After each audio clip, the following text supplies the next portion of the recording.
That is chapter 2. And you'll see in here where it mentions, so those who received his word were baptized, and there were added that day about 3,000 souls. And they held steadfastly to the apostles' teachings and fellowship, to the breaking of the bread. The apostles' teachings.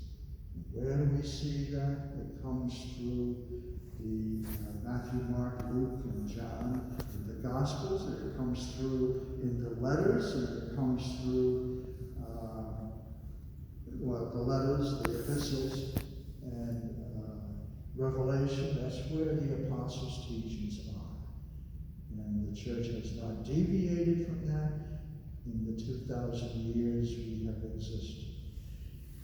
And the breaking of the bread, it says, they held steadfast to the apostles' teachings and the breaking of the bread.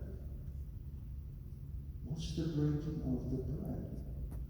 That's the Eucharist. And the Mass in the very beginning was not called the Mass, because Mass comes from the Latin. And the first part of the first part of the church, or the first years of the church, the Mass was not in Latin. It was in Aramaic. That's what Jesus spoke, Arabic. It was there. That's where the Mass was said. So you have some people say, well, we've always had the Latin, Father, why did we drop it? No, we haven't always had the Latin. In the Mass, it's been in Aramaic, it's been in Greek, it's been in Latin, and in the language of the people. Okay? It didn't come into Latin until hundreds of years later. Okay. The breaking of the bread. And whenever you see or hear that in Scripture, it's talking about the Mass, the breaking of the bread. I'm going to the breaking of the bread today. That's what would have been appropriate if they said that, rather than say, I'm going to Mass today, because it wasn't called Mass for hundreds of years. Okay, so here we have it. And fear came upon every soul, and many wonders and signs were done through the apostles. Fear here does not mean to be afraid. It means to be in awe of. To be in awe of. And all who believed were together, and all had things in common. You might say that the very first Christians were communists. Because if you become literally speaking, they shared everything in common. Isn't that what the basis of communism was? Okay. And they sold their possessions and goods and distributed them all as any had need. And day by day, here we go, and day by day, they attended the temple together and the breaking of the bread in their homes. They attended the temple together. Why? Because they were Jews. They were Christian Jews. So they still went to temple. That didn't eliminate their Jewish faith. The Christian faith became the fulfillment. Okay? So they attended the temple and synagogue. And what would they have done in the synagogue? They would have, and they still do, they would have a gathering. They would have the prayer. They would sing psalms. They would have readings from their scriptures, and then the rabbi or somebody that the rabbi appointed would give a talk. Isn't that our liturgy of the word? Yes. What do? We have the opening prayer.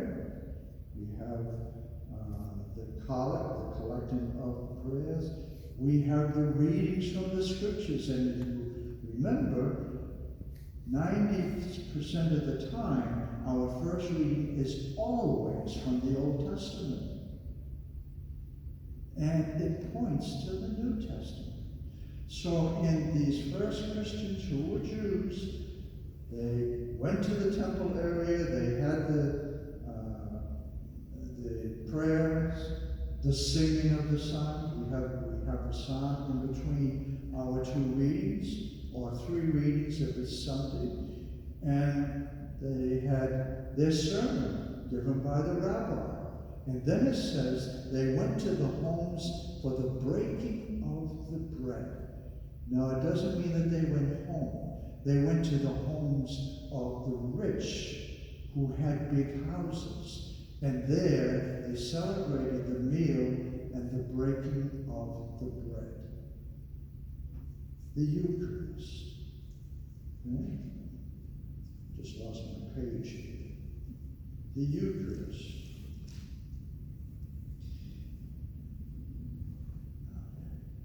And so they attended the temple together in the breaking of the bread in their homes.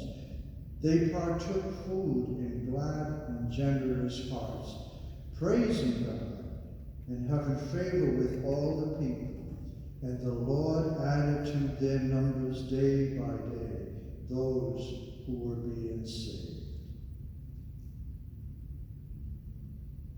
The church grew.